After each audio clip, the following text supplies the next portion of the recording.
Good morning, everyone, and welcome to this STI Forum side event organized by the Carnegie Climate Governance Initiative, C2G, and the United Nations Economic Commission for Africa, ECA. My name is Alia Hassan. I'm Outreach Officer for the Carnegie Climate Governance Initiative. It's a pleasure to be with you today. And just before we start, I'd like to give a quick overview presentation of ECA and the Carnegie Climate Governance Initiative, the co-organizers of this event. ECA is one of the UN's 5 regional commissions. Its mandate is to promote the economic and social development of its 54 states and foster intra-regional integration, promote international cooperation for Africa's development. It plays a dual role as a regional arm of the UN and as a key component of the African institutional landscape to address the continent's development challenges. And in the case of C2G, we're a small foundation-funded initiative. Our mission is to catalyze the creation of effective governance for climate-altering technologies like carbon dioxide removal or solar radiation modification. We're impartial on the use or non-use of these technology and leave this up for society to decide. And part of the strategy is to encourage learning and understanding through events like this one, which is part of the governance process that we are catalyzing. In today's session, we'll be exploring how the use of a comparative risk framing can help decision makers design, implement, and govern climate response options that best support SDG delivery. Without further ado, I think we're ready to start. I'll just make sure that participants are aware that when you're using the Whova interface of the STI Forum, you'll see 2 chat boxes. There is a chat box on your right, a white big chat box, and there's the Zoom chat box at the bottom of the screen where you see the video. This is where we invite you to formulate your questions. We'll be monitoring the chat box from the Zoom interface directly, so anything that you are interacting about in the Whova interface on the right, we won't be seeing it. So please make sure you direct your questions in the chat box of the Zoom interface. I'd like to now give the floor to Mr. János Pásztor, Executive Director of C2G, who will give some opening remarks. János, the floor is yours. Thank you, Alia, and good morning, good afternoon, good evening, colleagues, wherever you are connecting from. Thank you for giving me the floor, and I'll share a few thoughts with you, not too many, because I think we need to focus on the experts who are with us, and I really look forward to that discussion. But indeed, when we think of the STI Forum and today's discussion, we must start by looking at the fact that in 2015, 2 months before the Paris Agreement, nations came together and agreed on the 2030 framework for sustainable development and the Sustainable Development Goals. This was a remarkable agreement, and what is pretty important from the perspective of this discussion today, that climate change and its impacts can threaten the delivery of pretty much all of the Sustainable Development Goals. And at the same time, it's also clear that without delivering the climate goals, the SDGs themselves cannot be delivered. And without delivering all the SDGs, it will also be difficult to achieve the climate goals, such as in the Paris Agreement. So the point here is that there is this incredible interrelationship between climate change and the SDGs, and also between the response to climate change and the SDGs. So that's the context in which we're talking. Now, we'll hear more about this presumably from Thelma and other speakers, but it's important to note that the IPCC 6 assessment reports comes with some really significant conclusions for this discussion. And I think the one which is quite relevant is that even under the most optimistic scenarios that one can imagine, there is a higher chance of overshooting the 1.5 degree goal than not overshooting it. And even that scenario assumes transformative emission reductions and substantial carbon dioxide removal. What we also know from what countries have presented to the COP26 in Glasgow is that all of that, what is needed, is not happening, which means that more adaptation needs to take place, but we also know from these same IPCC reports that adaptation itself has limits. So the bottom line is that the impacts will continue, and they will probably get worse as the temperature rises. And the there's an increasingly likelihood that the world is going to miss the temperature targets set by the Paris Agreement. So we need obviously more ambitious emission reduction as soon as possible, paired with removals of carbon dioxide from the atmosphere. But at the same time, we need to be realistic that even if that happens quickly, it's probably too late to have an impact on the overshoot. But it's still very good to have, because in the medium to longer term, that means that in the long, we will need less adaptation and less other interventions, such as potentially solar radiation modification. So the future looks challenging, and given the situation that we see, it's important that governments and others begin to consider seriously and based on good evidence to decide eventually whether or not to pursue additional options like solar radiation modifications. Now, we know that all options to responding to climate change come with risks. So does overshooting of temperatures. So this is where this comparative risk framework comes in, because we believe that that framework can perhaps help decision makers design policies that support sustainable development and which adequately respond to the threat of climate change. So it's important to look at the risks and benefits of all approaches to address climate risk, but especially for new emerging techniques like solar radiation modification. But we have to look at the risks and benefits of using versus the risk and benefits of not using to see which one sort of gives a better world.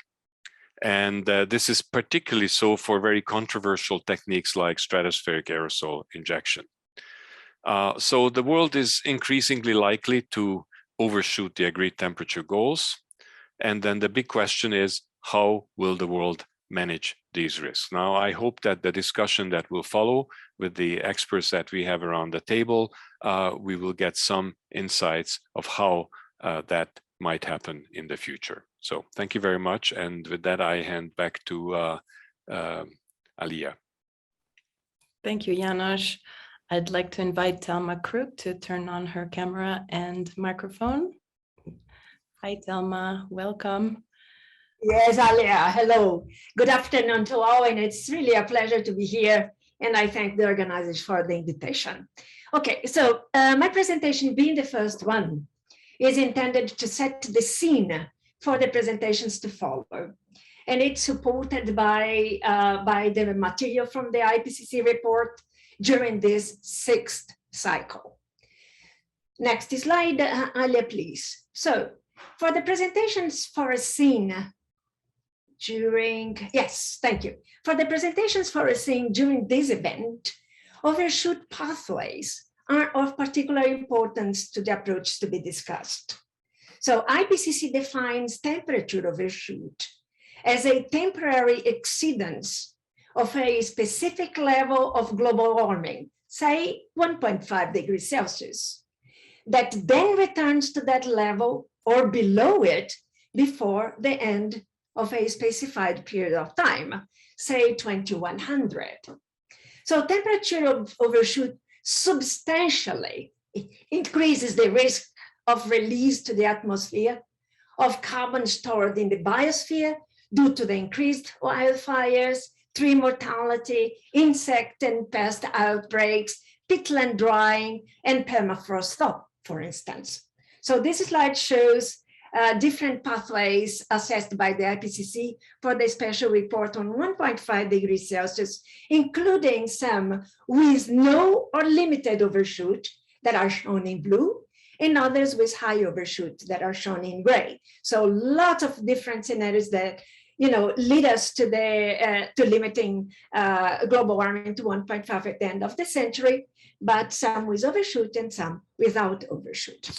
So this report of 2018, this special report on global warming of 1.5, found that if warming continued at the rates then assessed, global warming would cross 1.5 degrees Celsius between 2030 and 2052. However, with the release of the Working Group 1 report last year in August, that looks at warming projected for various emission scenarios, global warming is projected to reach or exceed 1.5 in the near term, 2021 to 2040, even for the very low greenhouse gas emission scenario that I will now introduce. Next slide, Alia, please. So the IPCC Working Group 1 considers a set of 5 illustrative scenarios shown on the left of this slide, and that covers the range of possible future development of anthropogenic drivers of climate change that were found in the literature. They start in 2015 and then include scenarios with high and very high emissions, which are the red ones on the top, a scenario with intermediate emissions shown in yellow, and then scenarios with low and very low emissions, which are shown on the bottom in the blue color.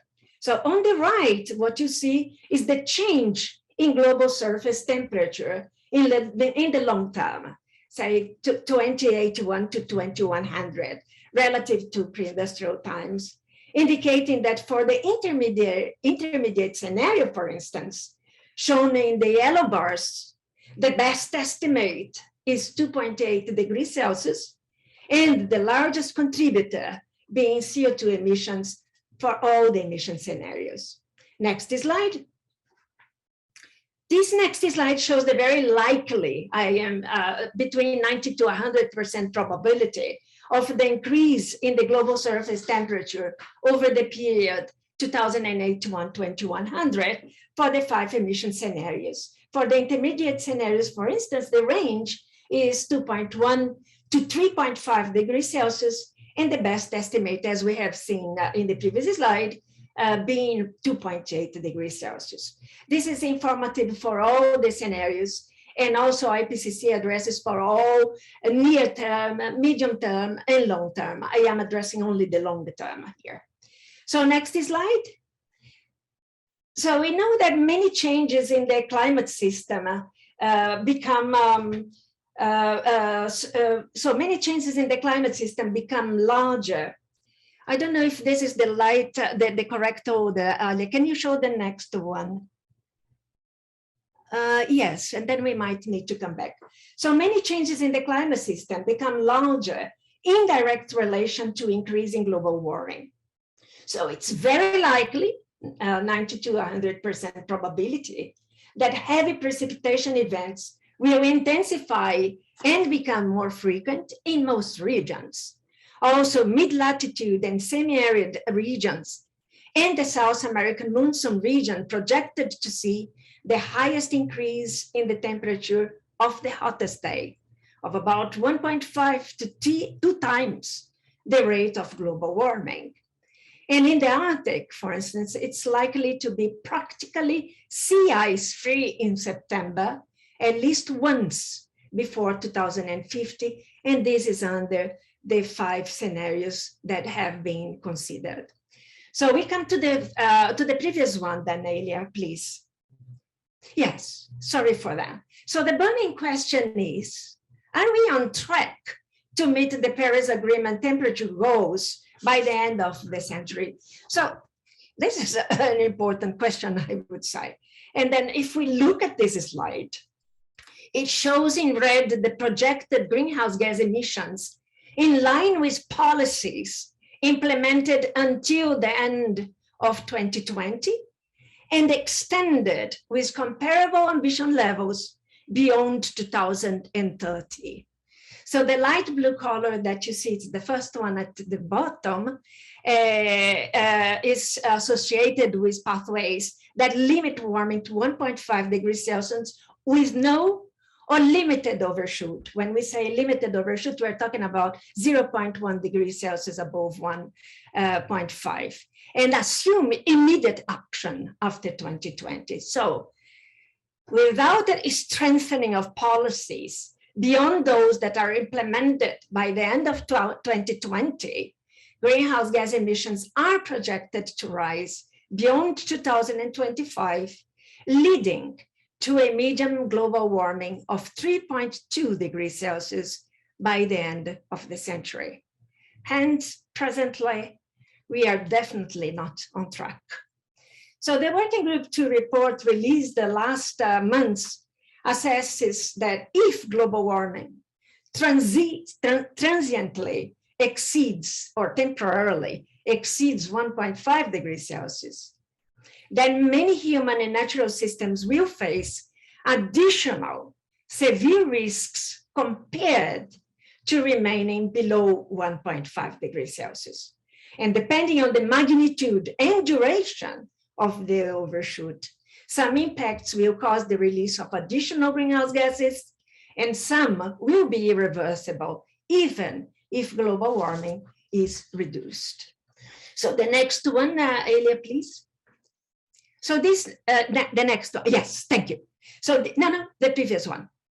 Yes, thank you.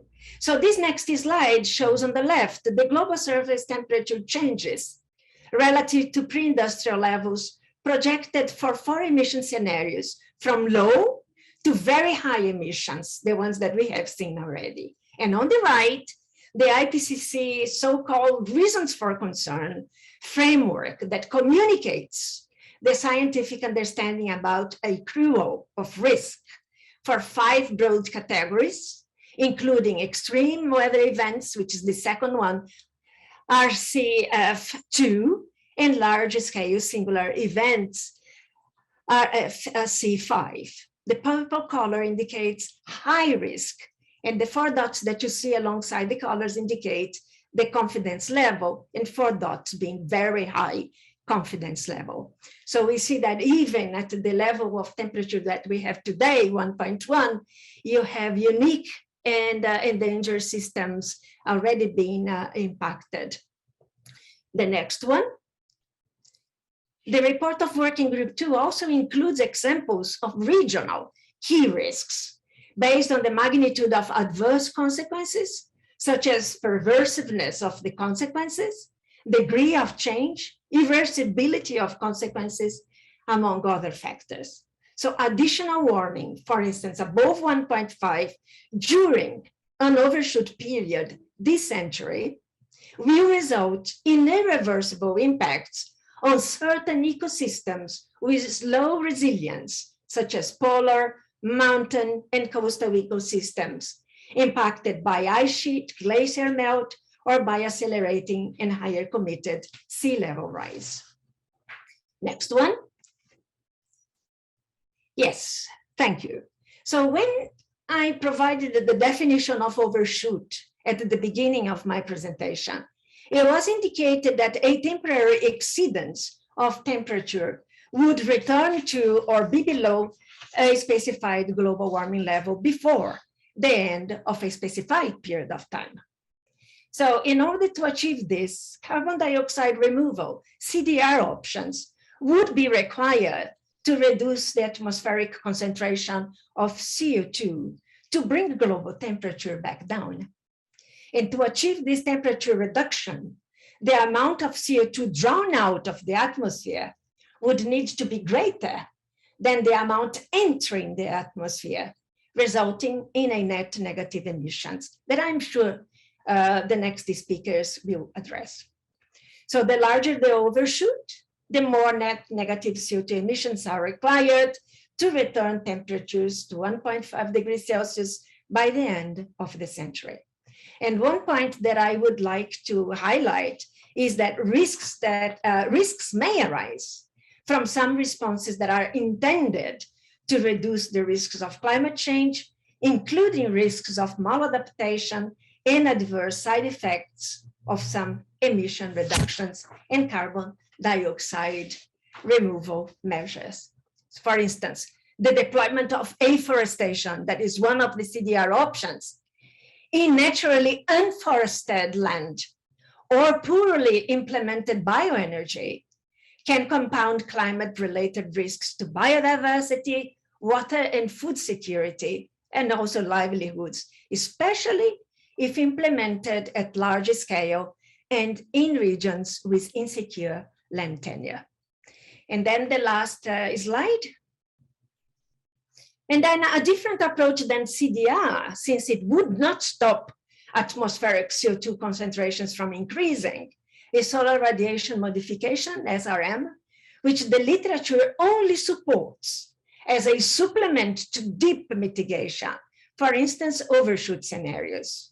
The approaches have the potential to offset warming and reduce some of the global risks of climate change related to temperature rise, sea ice loss, and frequency of extreme storms and heat waves in some regions. But large uncertainties and knowledge gaps exist in relation to technological maturity, physical understanding, potential impacts, and challenges of governance that may constrain the ability to implement SRM in the near future. So, coming to the end of my presentation, I would like to summarize in 5 bullet points. First one, unless there are immediate large-scale reductions in greenhouse gas emissions, limiting warming to 1.5 will be beyond reach.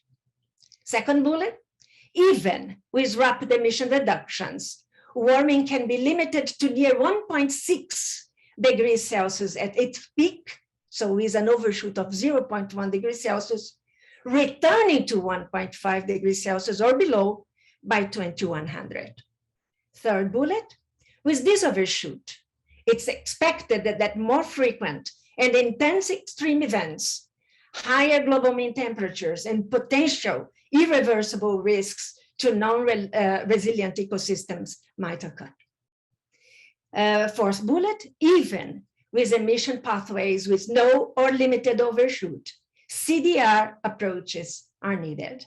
And finally, SRM approaches might be an option to cope with the risk of impacts from hazardous events, but brings with it other potential risks.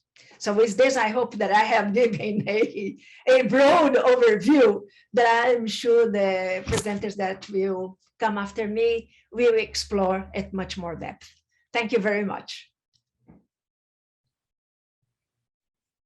Thank you, Thelma, for your presentation. Very helpful to set the scene.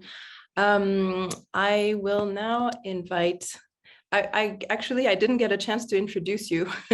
So I just wanted to make sure that people who are connected and who don't know you have a chance to identify you. Thelma Krug is the Vice Chair of the Intergovernmental Panel on Climate Change. Thank you very much, Thelma. And now I'll invite Inés Camilloni to get on screen, please. Inés is Associate Professor of the Department of Atmospheric and Ocean Sciences at the University of Buenos Aires in Argentina. And she'll be focusing her presentation on the importance of using a comparative risk framework to guide research and support decision-making to determine whether possible climate response options such as solar radiation modification should be used. I'd also mention that Inés just published her research. She was heading an investigation on SRM, and it's the first one in Latin America to be done and to be published. So congratulations, Inés. And Thank you. Thank you. Well, I will share my screen.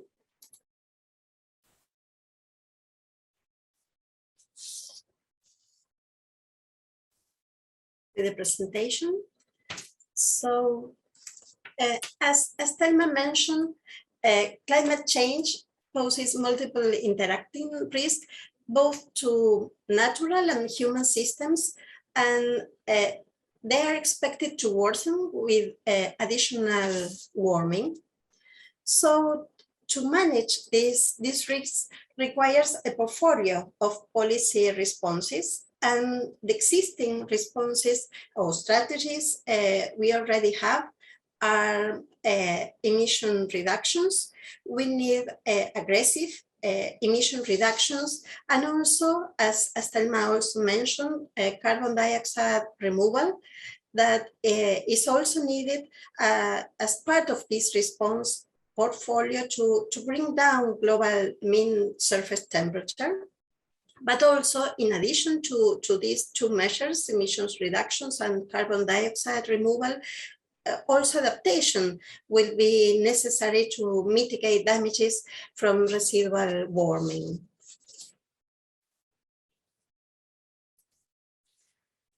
So emission reductions and carbon dioxide removal are both mitigation strategies. They include the reduction of greenhouse gases emissions and the removal of carbon dioxide from the atmosphere. And these mitigation strategies must be the policy focus, because they are the only means to address the root cause of climate change. But however, it may be extremely difficult to meet the global warming temperature goals of the Paris Agreement, to limit the global warming at 1.5 or even at 2 degrees. So with only mitigation. So this is because CO2, that is the primary driver of current climate change, has a long lifetime in the atmosphere. And because of this, temperature will remain elevated for many, many years.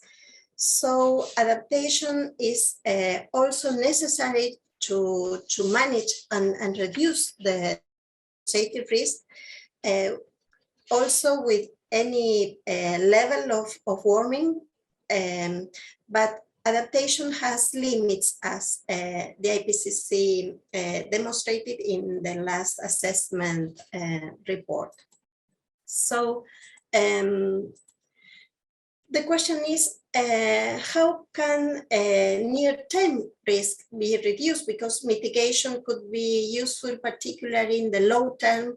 Adaptation is needed, but how? What else can we do to reduce the near-term risk?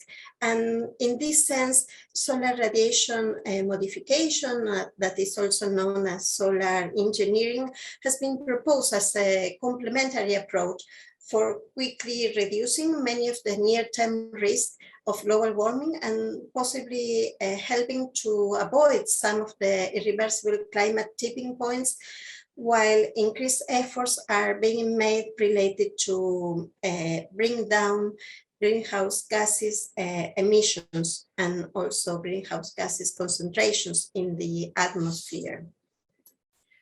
And solar radiation modification, as also Thelma mentioned before, refers to a range of large-scale approaches that increase the amount of sunlight that is reflected back to the space. And there are many options related to SRM. We have the marine cloud brightening. We have also possible changes in the amount of sunlight that is reflected by the surface. This is called the changes in surface albedo. For example, having more reflective materials in the surface. And we also have stratospheric aerosol injection. And in particular, this technology has in some sense some advantages, because it could be inexpensive, an expensive means of cooling the planet, and also we can this cooling could be relatively quick. But this stratospheric aerosol injection, SAI, would not completely offset climate change in all regions and in all seasons. And it would be to be deployed continuously, as its effect is temporarily. So this approach may also be risky, because of the potential unexpected interactions with climate and the possible introduction of new biophysical and societal risks. So we can define this technology of SRM, or solar engineering, as also an intentional anthropogenic climate change, but of another form of we have been doing up to now, of increasing the concentration of greenhouse gases in the atmosphere. So the question is if SRM will increase or decrease the overall risk. And a key consideration in deciding whether to use SRM to deploy SRM to offset global warming should be to compare the extent of climate risk that this technology is able to reduce against the severity of any countervailing risk that may engender from its use. So the risk framework we have been starting to use. I will show you a report we prepared related to this, aims in particular to compare a work with SRM and a work without SRM in addressing climate change. So this risk framework helps to think beyond the benefits, and this is the reduction in target risk and cost, and this could be the cost, the direct cost associated to the reduction of the target risk, and also brings side effects, and this means the countervailing risk and also co-benefits into consideration. When we talk about benefits, for example, we can mention the reduction in the frequency and intensity of extremes of temperature and precipitation, and countervailing and co-benefits are related, for example, as reduced tropospheric ozone. And countervailing risk can be also, as an example, there are many of these, the effects of sudden termination, what is called the shock termination, the termination of introducing these aerosols in the stratosphere to cool the planet. So some of the preliminary findings related to this risk framework assessment are here. As a supplement to greenhouse gases emissions reductions, and also as a supplement to carbon dioxide removal and adaptation, these strategies we are already using and implementing, SRM has the potential to yield large direct benefits to human and natural ecosystems by lessening the near-term damages of climate change and lowering also the chances of crossing catastrophic climate tipping points. And SRM also could pose countervailing risks to biophysical systems, including changes in, as I mentioned before, in stratospheric ozone, and also in surface ultraviolet radiation and acid rain, and unintended changes in temperature and precipitation patterns. There are uneven distribution of changes associated to stratospheric aerosol injections. And the extent of this risk could be controlled to some degree by appropriate design and governance of its implementation. And SRM also may pose countervailing risks to societal systems, including the risk of international conflict, the risk of rapid climate change resulting from unplanned sudden termination, this termination shock I mentioned before, and the risk of delaying or discouraging greenhouse gases emission mitigation. This is called the moral hazard, because the implementation of solar radiation mitigation modification could be in some way more cheap than the efforts related to the reduction of greenhouse gases emissions. And here again, the extent of this risk would depend on the design and governance of the implementation of SRM. So the risk analysis can help to focus climate change risk management on broader societal objectives rather than on temperature goals alone. This is the link we can make with the SDGs. And this can be important as many climate impacts do not scale directly with temperature. And many of the points I presented today are included in this report that it was published a couple of months ago. The You have there the name of the report, solar radiation modification and risk analysis. It has summaries also in different languages. It's available in the C2G webpage. And at the bottom, you have the whole list of authors of this report. So this is my last slide. Thank you. Thank you very much, Inés. We'll be sure to share the link in the chat box so people who are interested in accessing the summary or the full report can do so. I'd like to invite James Mwangi to the screen, please. James Mwangi is the Executive Director of the Dalbert Group, and he'll be sharing his perspective on the benefits and the risks of carbon dioxide removal approaches, which is a useful exercise to design policies that support SDG delivery, in this case in Africa. James, the floor is yours. Thank you very much, Alia, and thank you to the previous presenters for some really engaging comments. I'm going to anchor my perspective in work that we've been doing on carbon dioxide removal in particular, and thinking through what that means in the context of Africa. I think Thelma did a fantastic job of making clear just how robust the scientific conclusions are around the fact that, at present trajectories, we are heading for overshoot. And that means we will need to engage in large scale efforts to deal with that overshoot in one way, shape or form or another, in addition to as rapid a pathway towards decarbonization as possible. We are no longer in a world of either or. And so the question that we embarked on was what might the opportunity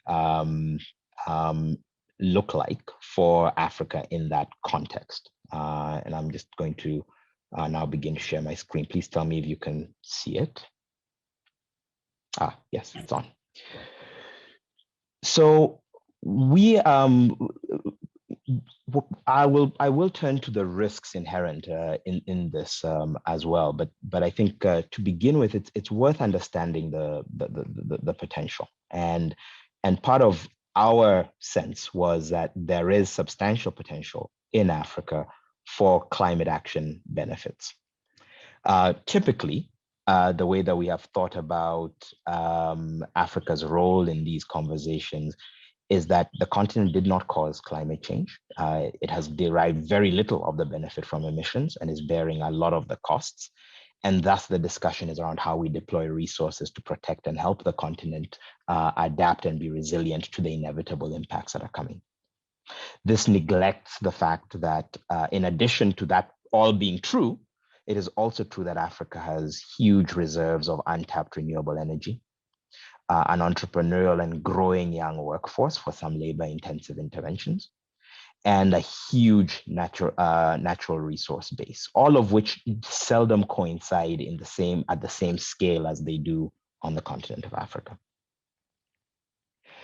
And that opens up three distinct opportunities, three exciting and distinct opportunities. The first is low emission consumption and production for Africa itself. In other words, by getting Africa off a business as usual path, we do away with a good chunk of those emissions that we're trying to mitigate by 2050. Secondly, using that competitiveness to win production from the rest of the world, or to become a new hub for a greener manufacturing capacity, because we are, in every sense of the word, a green field. But I think most relevant to this conversation is the third area, which is Africa as a home for large-scale carbon dioxide removal, which, as we've heard, is one of the levers alongside other measures that could actually help either avert overshoot or manage and address overshoot if it does happen. So what we did is look at what the potential for the continent might be. And in work that was done last year, we highlighted that removing carbon at scale represents a significant opportunity, where Africa's own potential could meet up to 30% of the world's need for carbon removal, generating substantial revenue for the continent and impacting large numbers of people. These findings are available in an interactive tool that we developed. And what we tried to do was show by country, particularly beginning with land, with land use or nature-based solutions, what might the opportunity look like. And the numbers are substantial at a range of price points and levels. And they do make a meaningful difference to our overall trajectory in terms of the amount of carbon removed. However, they are not without risks, and for the rest of the conversation, I will focus on what those risks are. So I'll pivot. And here I think there are 4 risks that I'll primarily kind of speak to in terms of what we need to think about. And rather than have them scrolling on screen and have people reading and listening at the same time, I'll just speak to them. The first one, and it came out in Inés's presentation just now as well, is moral hazard. The idea that if we show and begin to invest in making carbon dioxide removal, both through nature-based and through engineered solutions, increasingly possible, that will create an excuse for not embarking on mitigation efforts with the level of urgency that they require. And I think the answer to that is very much already in this conversation. I think the compelling data that Thelma presented makes it clear that at this point, it's the equivalent of arguing, why should I be putting on a seatbelt? It'll just disincentivize me from not speeding. And what we need to recognize is we need to hit the brakes hard, and we're probably going to need that seatbelt and airbags and everything in between to get us there. And I think that's the first piece. But more technically, I think there's a question around how do we make sure that the value attributed to carbon dioxide removal and avoided emissions of different kinds and care for nature-based systems and so on is all subject to rigorous systems and consistent standards that allow us to think through in a kind of objective way which approaches to abatement are the most economically viable and do the most to maintain dignified livelihoods and lifestyles for the world, while at the same time managing us down the curve that we so urgently need to get down. The second area is, if we zero in on nature-based removal, there's a question of competing land use in particular, and the need to protect, maintain, and rebuild biodiversity. Sometimes people read nature-based removals and you immediately go to monocultures of plantation trees, and there's any number of interventions that take that approach. And I think again, here, firstly, there are ways, given the sheer abundance of available land and potential natural resource, there are ways, if we are thoughtful about this, to maximize both biodiversity and carbon impact. And then similarly, the integrity of the underlying markets end up being really, really fundamental. Sometimes people tend to wave their hands and say the market will sort it out, but it really boils down to how are we attributing value in this journey and making sure that there are the right incentives to engage in carbon dioxide removal in the land use space in responsible ways. Similarly, that entails thinking about all land use and not just pristine, kind of ecosystems or landscape restoration, but also carbon capture through regenerative agricultural practices and other such interventions that again combine existing economic uses of available land with a very conscious pursuit of climate benefits. Again, this doesn't and cannot be expected to happen for free. And a risk underpinning this is that we will not create the price mechanisms and value signals that allow, for example, hundreds of millions of smallholder farmers to recognize that more deliberately managing soil carbon is something that can actually contribute to their immediate livelihoods, in addition to contributing to the overall well-being of the planet.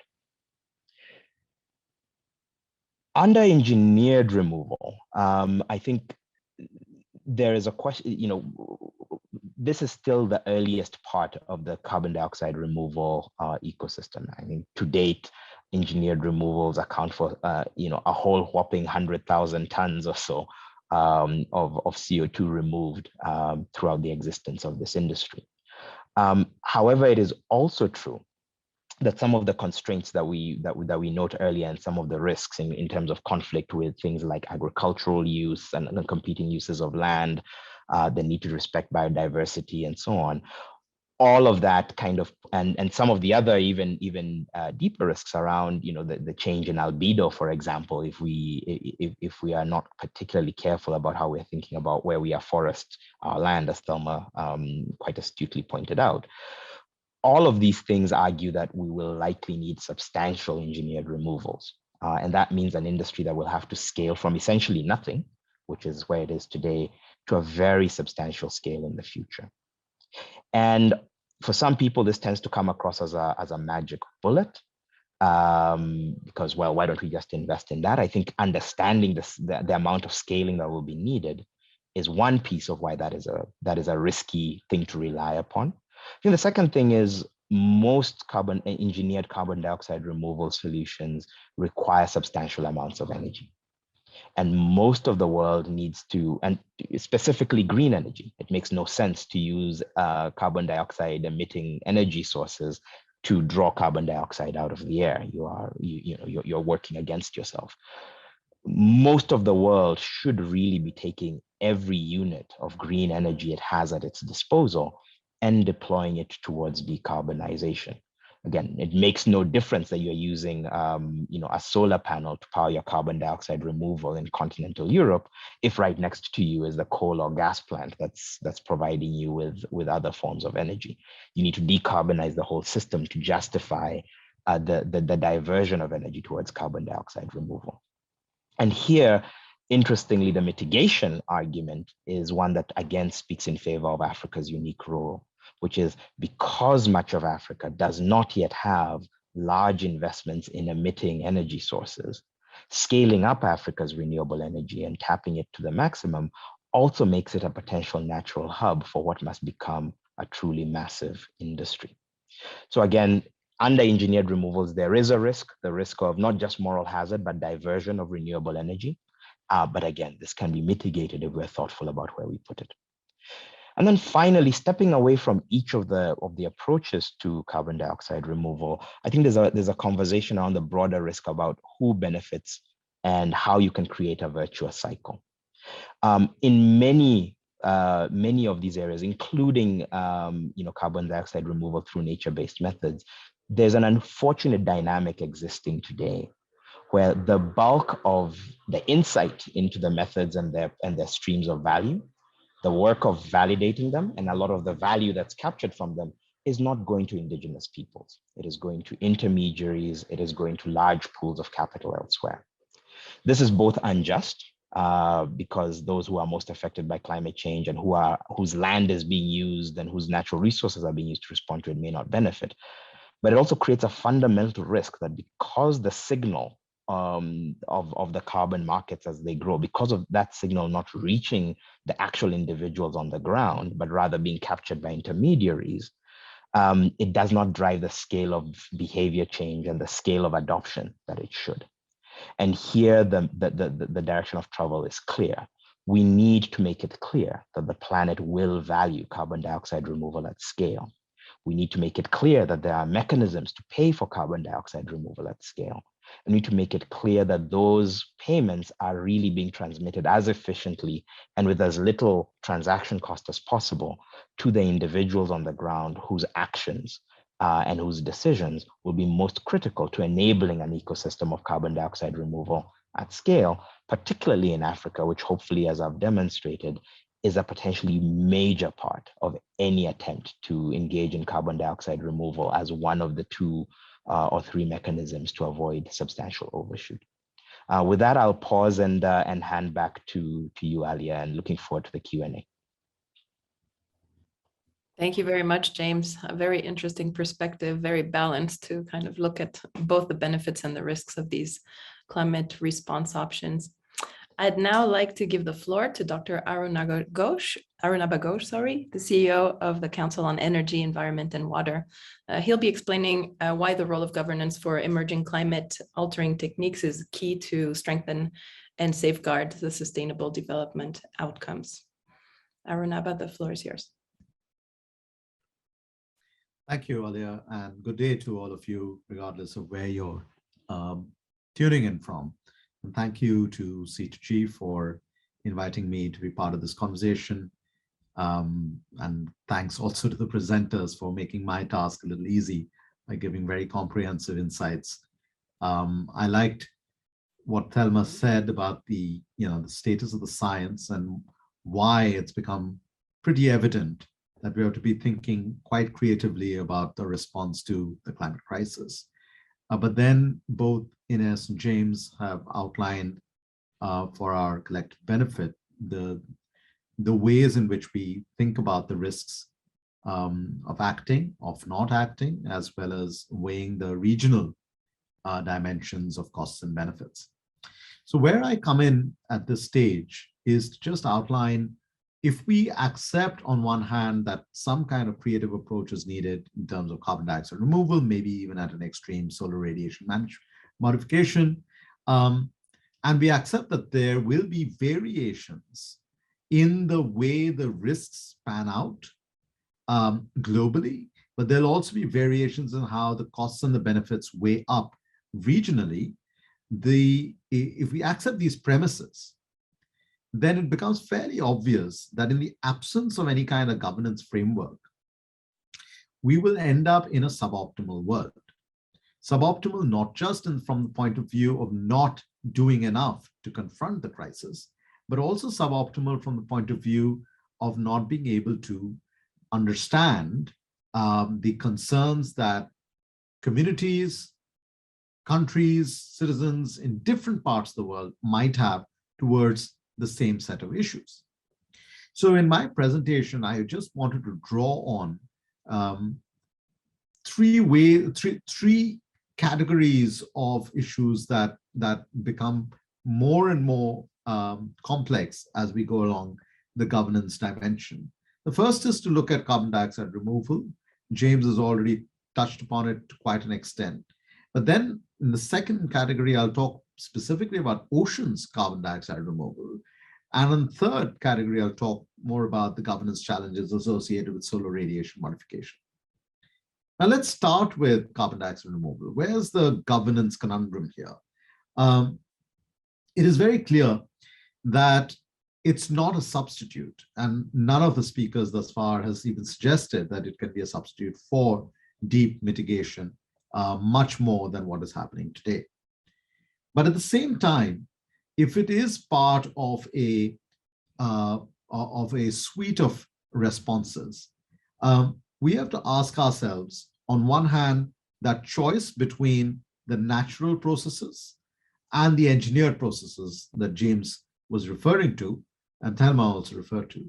And in terms of those options, where do the costs and the benefits lie? So who benefits from natural processes? Whether is it because a particular region has more land, where, say, carbon dioxide can be removed and stored naturally. But does that then recognize the rights of the indigenous communities? Does that confer the benefits of preserving those natural resources in a manner that they can serve that purpose? But equally, if we shift to the engineered processes, we have to ask ourselves, where does the intellectual property sit? Who is innovating? What will drive that innovation from the lab to the market? Who will then derive the benefits of it? Will the intellectual property be made available to one and all? Will, and may I pose this quite provocatively, can we consider carbon dioxide removal even as a global public good? The answers to any of those questions will, of course, vary. So I'm not trying to suggest any one particular answer, but assuming that we will have different kinds of responses, we'll have to ask ourselves then, how do we get the research and development on carbon dioxide removal going in an equitable fashion across regions? How do we then think about reducing the costs both of deploying such technologies, but also looking at the regional implications in terms of the costs that might emerge. And then how do we make sure that the benefits are equitably shared, including with clear mechanisms for transparency about the environmental costs and benefits, about the social costs and benefits, and of course, the economic costs and benefits. Now, if we accept that this is already fairly challenging on the carbon dioxide removal front, let us take another category of ocean-based carbon dioxide removal. Now, why is that important? It is because the oceans have already accounted for storing about or absorbing about 40% of the CO2 emissions that have been released since the beginning of the industrial era. And therefore, the role of the oceans as a carbon sink cannot be underestimated. Of course, it has an implication in the pH balance of the oceans. It has an implication of what then that does to biodiversity within the oceans and so forth. But purely from a carbon equation point of view, we will have to consider, if we have to bend the curve or if we have to draw the carbon out of the atmosphere, what role the oceans will play. Now, again, some of these issues that I highlighted for carbon dioxide removal more generally apply to oceans as well. The equitable approach towards testing out these technologies, the transparency with which the knowledge is shared, the balancing of the costs and the benefits.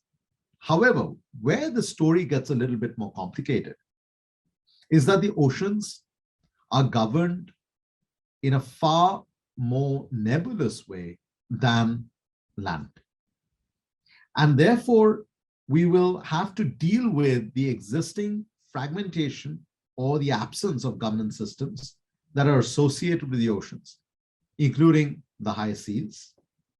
We will also have to deal with imperfect or inadequate governance in terms of responses to any kinds of challenges that might emerge that we might not even have anticipated. And therefore, we will have to then start at least with some kinds of codes of conduct that are specifically designed for ocean-based carbon dioxide removal activities, especially in the absence of intergovernmental frameworks that deal with the high seas. That then brings me to the third set of issues, or the third category around solar radiation modification. Now, here too, as the speakers already have highlighted, we certainly have a clear reason to think about the risk-risk approach. What is the risk of using or even contemplating solar radiation modification versus not doing that and yet going slow in terms of climate action? And what we will have to weigh up those risks. But once we accept that risk-risk approach, we will still be left with multiple stages at which governance has to kick in. Stage one is the governance of indoor research, the laboratory-based research around solar radiation modification. Stage two is the governance of outdoor experimentation of solar radiation modification, where some argue that should not happen at all, and others argue that is a natural evolution of the scientific process. A third area is the potential use of solar radiation modification, and whether those decisions can be taken legitimately, whether we have clarity on who is proposing such projects, whether we have transparency about the impacts, and so forth. And then finally, if solar radiation modification were to be used at all, the kinds of challenges that might emerge, whether it's impact on precipitation, on biodiversity, and a range of other issues, including the moral hazard issue that Inés and James referred to. How do we deal with all of that? Now, the challenge again is that, like the issue of oceans, in the context of solar radiation modification, we don't have international legal instruments that are that have binding obligations with regards to governance of solar radiation modification research or deployment.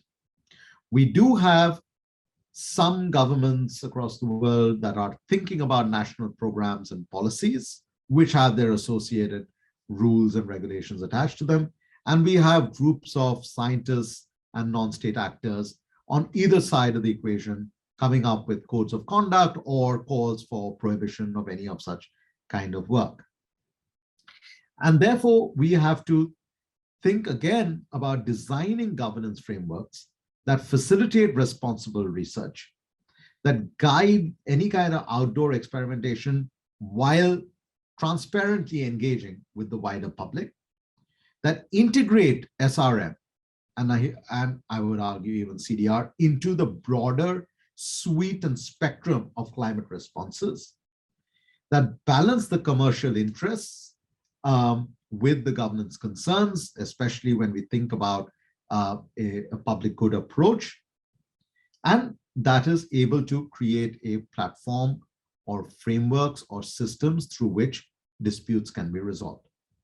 So really, just to summarize, what I've proposed to all of you is that the premises that Thelma, Inés, and James have put forward in terms of the need to act, while recognizing that there will be costs and benefits, which will vary by region, we are left with a governance conundrum of not acting at all and leading to a much more severe crisis, acting without any kind of governance straitjackets or governance parachutes will also lead to a suboptimal outcome.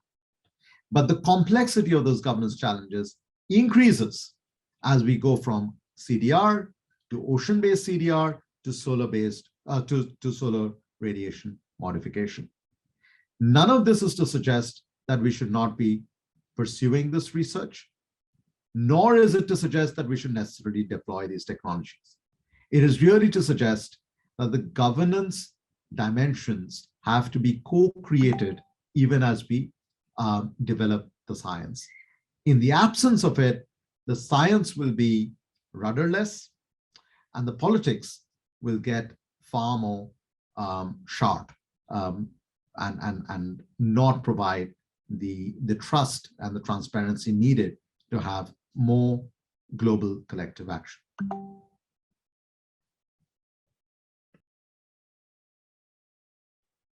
Thank you, Arunabha.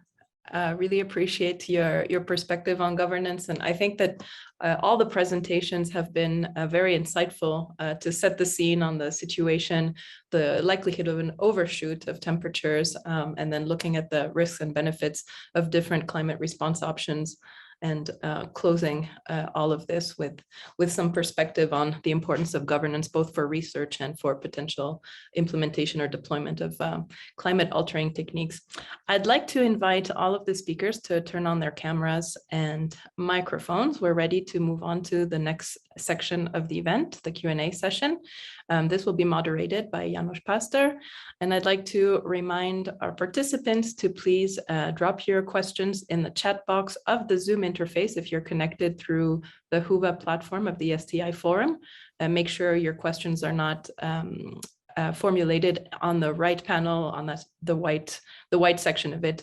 I can't be connected on both, so I can't monitor any of the comments that are happening on the Whova platform. So please use the chat box at the bottom of the video image that you see on the Whova platform or directly on Zoom. János, I don't see you. I'm here. I just had some difficulty in getting my video going, which is now okay. So thank you, Alia, and thank you, Thelma, Inés, James, and Arunabha for these excellent presentations. And while we get some questions from our participants, and I would strongly encourage you to think about some questions directed to either individual panelists or to the group as a whole, I'd like to get going, and I'd like to start with a short question to each of you, and I'll do it in the same order as the speakers. So I would like to start with you, Thelma, and I think one important message that you gave us was that unless some substantial change occurs in the next 3 years, we're going to miss the 1.5 degree, if I understood you correctly. So can you tell us a little bit more what that means? What is that major thing that is expected? Because there's a lot of talk about we have 10 years, we have 3 years, we don't have 3 years. What is it that that you mean by potential substantial change? Yeah, thanks, Janos. Yeah, I didn't say 3 years. I don't like to set up timing for this thing. And obviously, the IPCC is very clear. And when I showed, I think, my first slide, that comes from the special report on 1.5, global warming of 1.5. My intent was to show that the IPCC could assess, since the IPCC assessed the literature, assessed an enormous amount of emission pathways that would lead to at the end of the century, limiting to 1.5. So even though you may have overshoot scenarios, emission scenarios or emission pathways, I would say, you could still get to the end of the century. What it means, though, is that there are implications for actions that are delayed. And some of the technologies that you may have today might not work if you wait too much, long.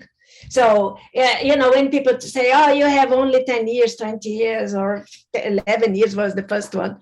Obviously, there are implications for the 1.5 degrees, as there are implications also on how to limit global warming to even less than 2 degrees Celsius. We are sticking to 1.5, but, similar conditions we have for having the Paris Agreement goal of maintaining the increase in the temperature well below 2 degrees Celsius. These being for the 1.5, we know that at some point it's mandatory for limiting global warming at any level. 1.5, 2 to 2.5 doesn't matter. At any level, the cumulative amount of CO2 is the determinant of the level of warming that one is going to limit.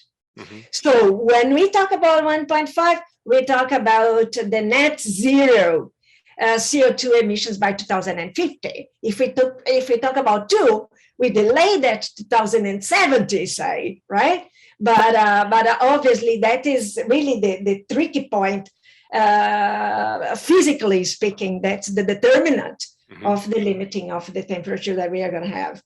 Well, so the question is, depending if we delay a lot, there are implications because you might go overshoot, as I mentioned, and as you overshoot, even though you're going to bring it back, if the overshoot's not too big, it has risks. It increases the risks. So that is an immediate consequence of having more extreme events, of having impacts in agriculture, tourism, water. So all those sectors are going to be affected somehow.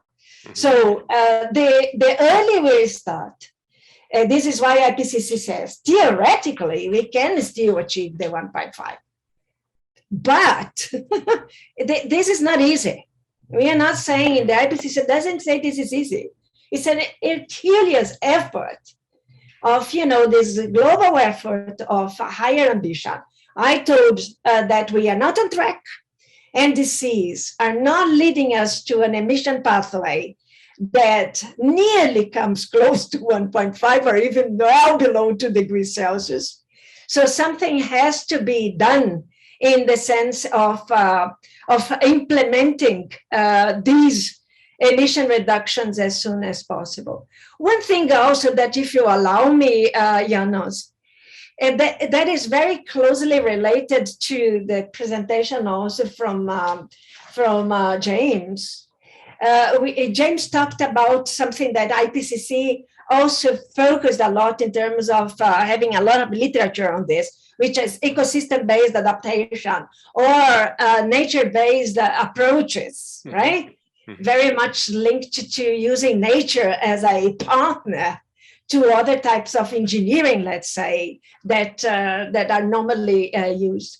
Now, if we are using, as we have an example in Brazil, in São Paulo, by the way, in the largest water system, the supply water system in São Paulo, that is planning or is doing some nature-based implementation by expanding the amount of forests that have been depleted.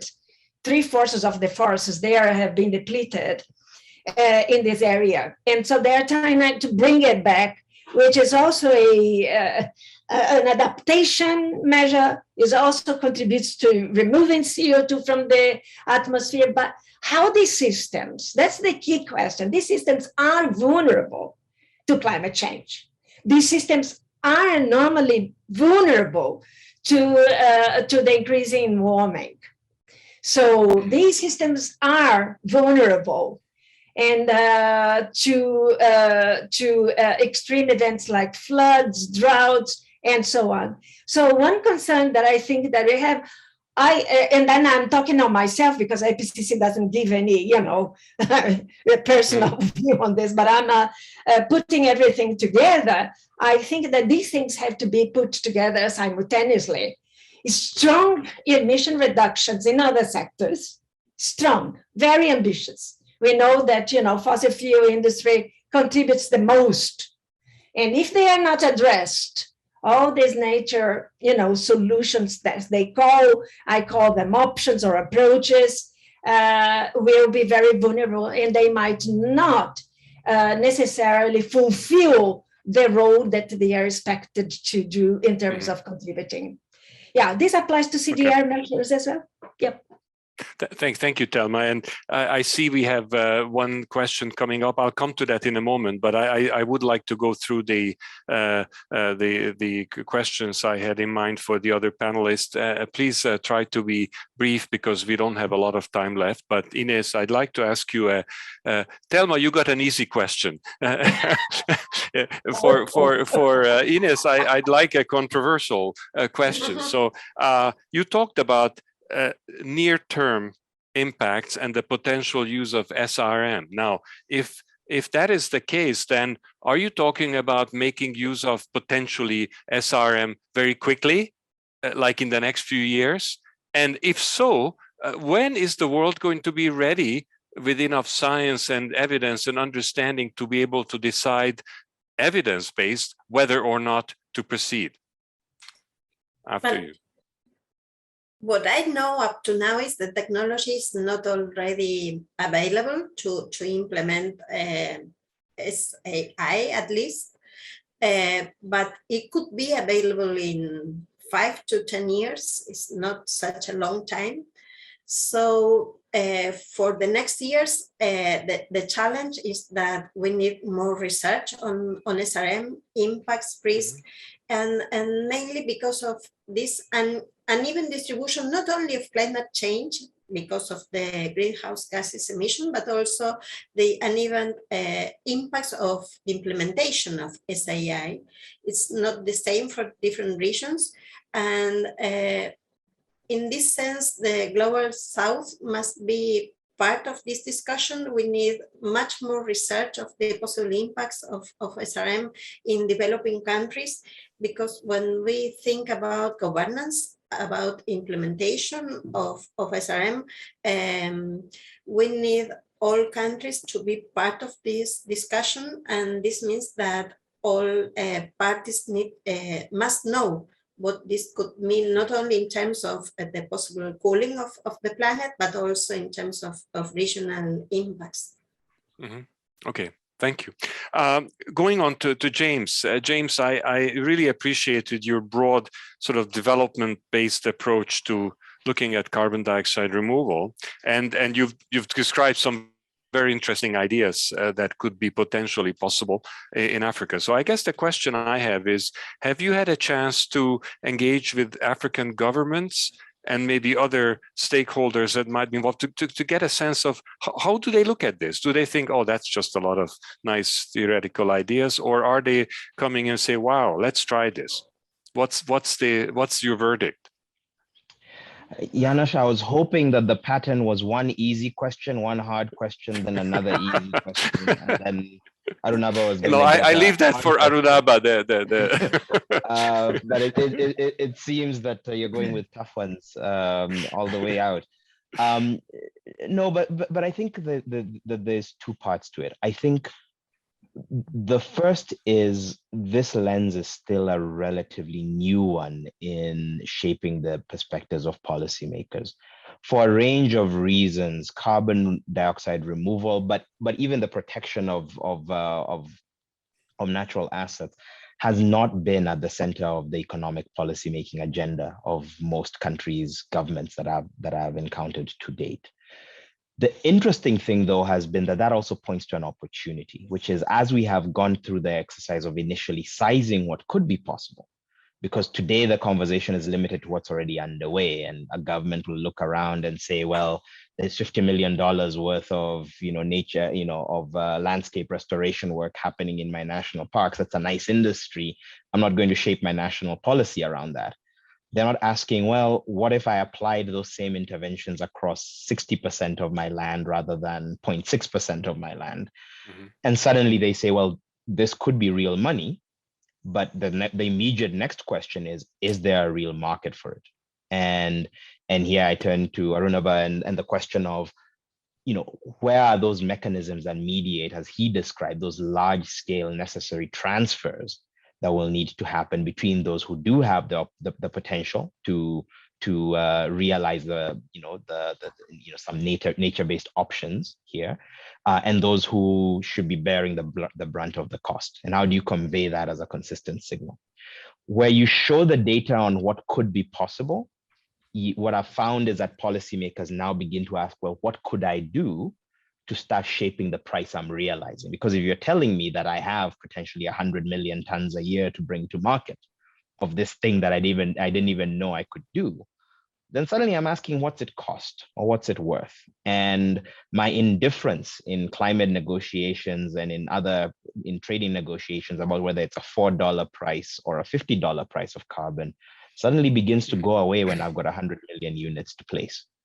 And so I think it's a journey, but it's a journey that begins with the data, which is why our first intervention was to begin to size with some degree of rigor and some degree of granularity just what is possible in a selection of countries that have a lot of potential but have been outside of the conversation. Going forward, I think the next step is going to be, is there a mechanism that can compellingly say that if you do undertake some of these measures at scale, the money will come? And that, I think, is a question for the whole world's governance. Thank you, James. And Arunabha, coming to you, I appreciated very much the way you raised the question of who is paying, who is benefiting.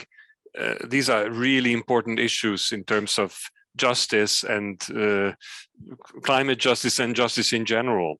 Now, you talked a little bit about that in the CDR context, but you carefully avoided talking about it in the SRM context, if I understood you correctly. So I would like to press you on that, if you could give us a little more thought on this, because particularly when it comes to the topic of our discussion, which is the risk approach, and what we can see from the IPCC report and elsewhere is that there will be, of course, benefits, but there will be risks, and the risk will not be equal across the world. We just saw last week an interesting article about malaria, that use of SRM might increase malaria in some parts of the world, decrease it in another one. So how does one deal with this from a governance perspective? Do you look at this in a kind of a development-oriented forum, or do you look at it in a climate change forum, or do you need something else? How do you go about this?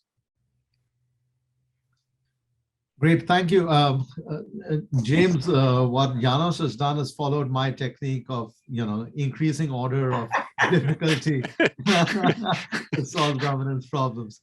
So I will, but Janos, jokes aside, I think I would pick up from what James left off with, although he was talking in the context of CDR, but the point about evidence, right? You can't have a risk-risk approach if you don't have the evidence. So, for instance, right now, my institution in India is developing a high-resolution climate risk atlas at a sort of sub-district level. Now, that approach has not been done anywhere else. I know Chile has attempted one, Mexico has attempted one, but a very high resolution climate risk atlas doesn't exist, especially for developing countries. Now, if you don't have that, you don't know literally down the next 5 kilometers where a new housing development might come up near a coast to provide housing for low-income communities, whether that is going to be a resilient infrastructure at all or not, right? So that is one type of risk. And equally, we would need regional, national, and subnational and high-resolution understanding of the potential risks of solar radiation modification. Now, getting to either of these kind of evidence bases for doing that risk assessment implies that the research needs to happen by definition. If we don't do that, we are then in a risk world, which is about unknown unknowns rather than a risk world about known unknowns, right? And that is the mental shift we will need in the governance architecture as well. Because right now, if we have unknown unknowns, the governance response is therefore no governance is needed at all. But if we accept that a mental shift is needed towards known unknowns, then the governance step one has to be how do we fill those knowledge gaps, especially with the perspective, from the perspective of the communities and the countries that are facing the brunt of it. I believe that once we start building up that evidence base, then we can have a more informed conversation. Then different regions can at least recognize what actions in one place might result in elsewhere. We might even recognize the precipitation will drop somewhere else, but malaria will increase somewhere else. And even there, what is the net benefit that we're looking at? Is it possible at all? I'm not suggesting it, I'm using it only as an example, but is it possible to consider that, well, the increasing in malaria incidence can potentially be dealt with by an upgradation of the public health infrastructure? But not doing it, we don't have the infrastructure to be resilient against the much larger shocks that the climate crisis might impose on the entire agricultural productivity of the region. So if that shift between no governance at all right now, because we just don't know what it is that we're dealing with, to at least building up the basis for having that evidence, to have a common basis of conversation would be the first way to move forward there. Thank you. And we don't have much time left, but we do have a question here from the floor, and I would like to read this up, and maybe one of you can respond to that. It actually follows the climate justice discussion a little bit. He asks, and this is Gangaraju Malampali, that can a normalized target of per capita consumption of energy be a policy initiative to be effective in retardation of global warming?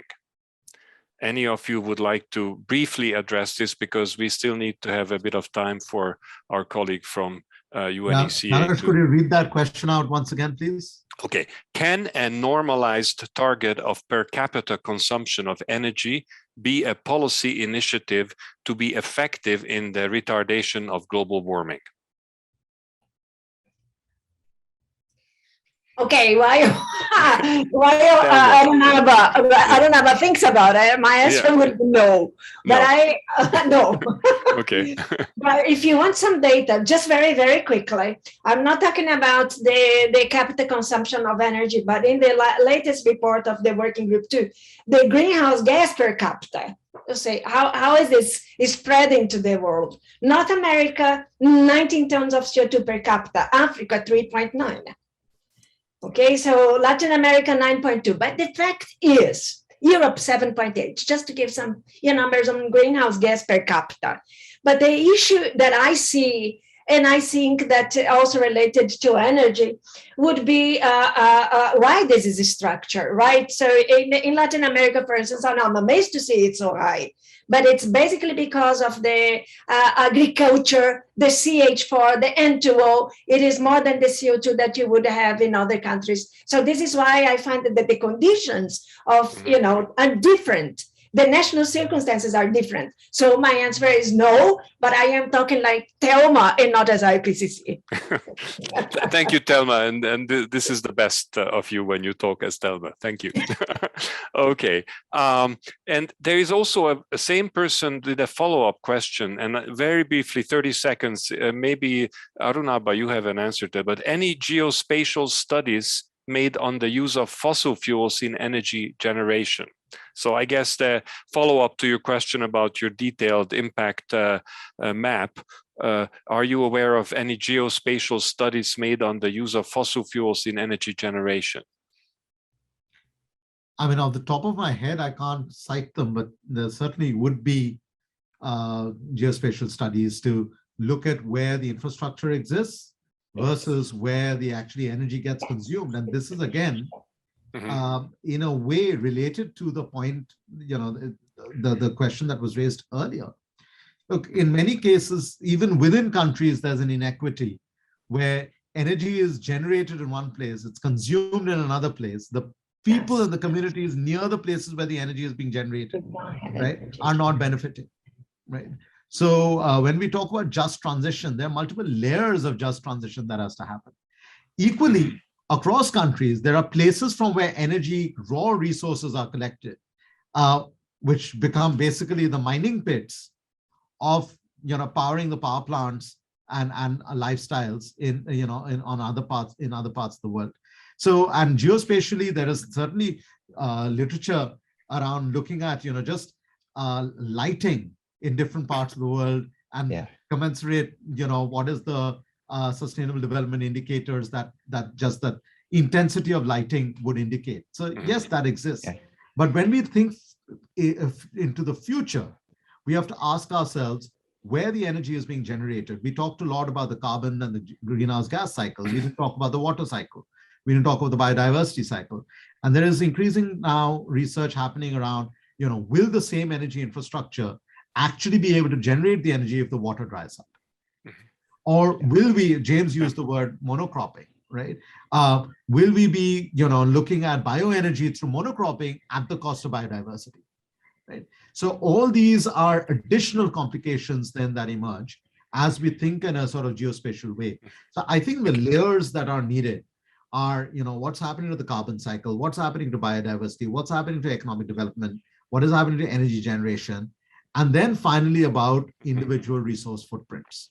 Because as long as we stay in the world of production-based emissions, we will have an inequitous world without any incentives to fix ourselves.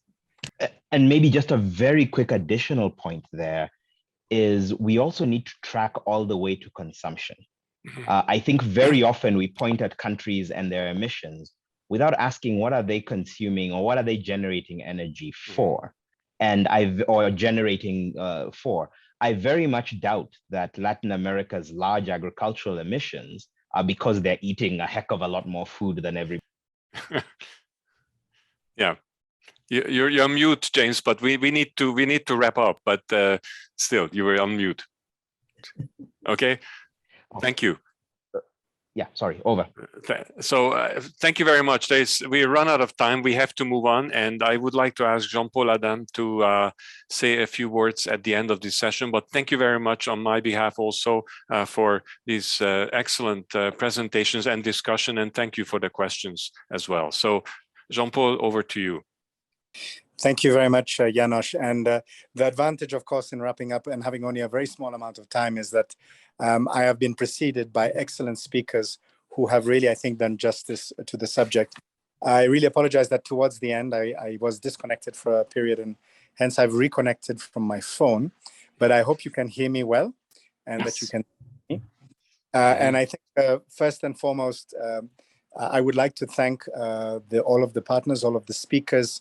I think they have really done an excellent job. I'd like to thank C2G on behalf of the United Nations Economic Commission for Africa, and in particularly on behalf of our Executive Secretary, Vera Songwe, because I think this partnership is very important because it's about recognizing how these kind of issues will affect ultimately those that are perhaps the least involved in these negotiations or in these discussions about carbon removal.